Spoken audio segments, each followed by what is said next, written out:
So, good day, grade 8 Math and Science High School students. For this lesson, we're going to be learning more about quadrilaterals. Okay, so you've learned this lesson a lot when you were in the elementary school, in your elementary grades. You've learned about the properties of quadrilaterals, what sets apart a rectangle from a square, a kite from a trapezoid. Okay, so we've learned a lot of those properties, and also you've reviewed those properties when you were in grade 7. So let's try to discuss and solve problems involving quadrilaterals. For the first one we have here, Benilda would like to create her own floor plan for her geometric pet shelter. In the shape of a parallelogram, the pet shelter is illustrated below. So we have here parallelogram PQRS, PT, so this side measurement is equal to x plus 2y units, and then we have ST. Okay, so where is ST? So this one is equal to 8x minus y units, and then we have PR. So this long diagonal is all equal to 32 units. Then we also have TQ, so that's equal to, TQ is equal to 26. And then we have the following angles. So measurement of angle 1 is 6a, measurement of angle 2 is 10a, the measurement of angle 3 is a squared minus 7, and the measurement of angle PRS is equal to 4a degrees. So we need to find the value of x. Okay, so we have some extraneous information that we don't need. Okay, so we don't really need the angles. For this one, we just need to find the value of x to help Belinda find the perfect angle and the perfect side measurement to create the sections of her pet shelter. Okay, so for this one, let's write the we have understood the problem for this one. Let's write again the given information that we have for this pet shelter.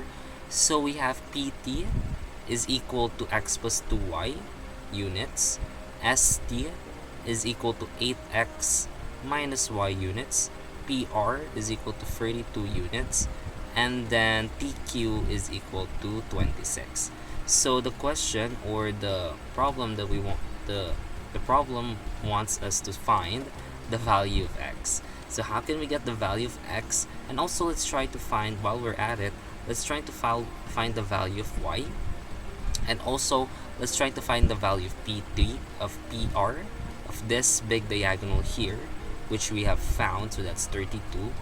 And then SQ as well. So we also would like to find the value of SQ for this problem.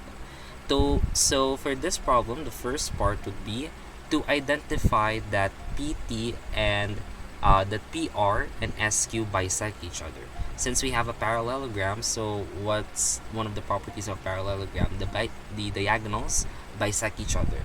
So whenever they cross, whenever the diagonals meet, that means they're creating two congruent segments at after they have been bisected.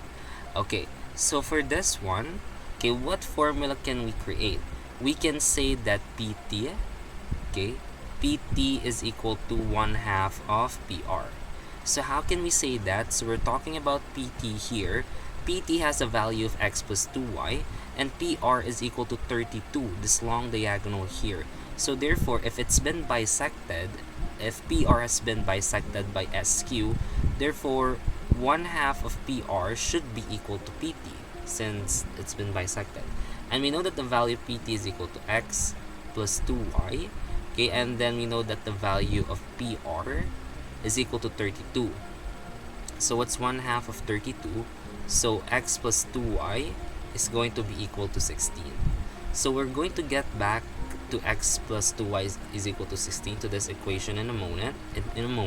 Okay, we're going to go back to that later. But for this for this one, let's try to solve for our second equation. So we have here, you also notice, guys, that PR, okay, so it's not just PR that's been bisected. PR also bisects SQ, and as we've seen here, the measurement of ST, the intersection of, okay, so point T, this is the point of intersection of ST and TQ.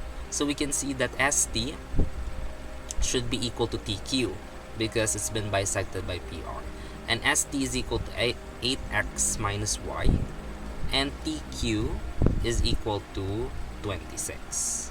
Okay, so there you go. Okay, so what we can do for this problem, we can multiply both sides by 2, guys. So why do we have to multiply both sides by 2? Because if we go back to this equation here, we have x plus 2y is equal to 16. We can cancel. We can use the information that we have. We can use systems of linear equations in two variables to cancel this 2y that we have here.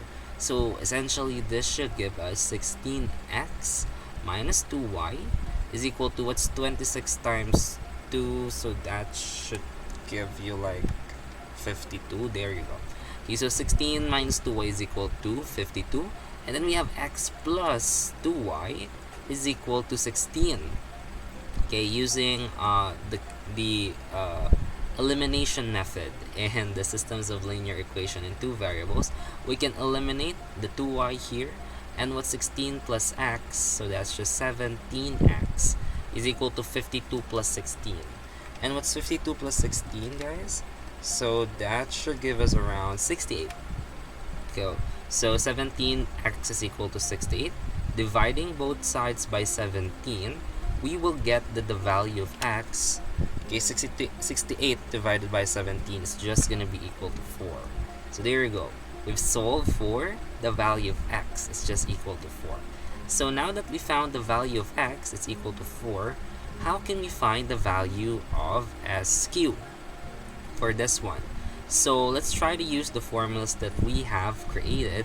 Since we have x plus 2y is equal to 16, and we already know that the value of x is equal to 4, we can say that the value of y is going to be, okay, 16 minus 4. So 2y is going to be equal to 12, and therefore y is just equal to 6.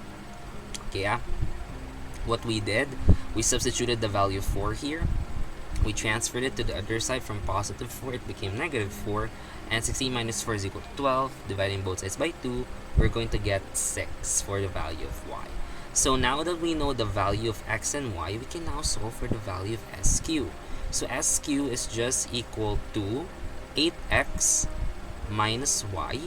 Okay, so we have here for ST, and then we can add 26 to that one, okay, for TQ. Okay, so we know that the value of x is equal to 4. So this is going to be 8 times 4 minus y. And what's the value of y?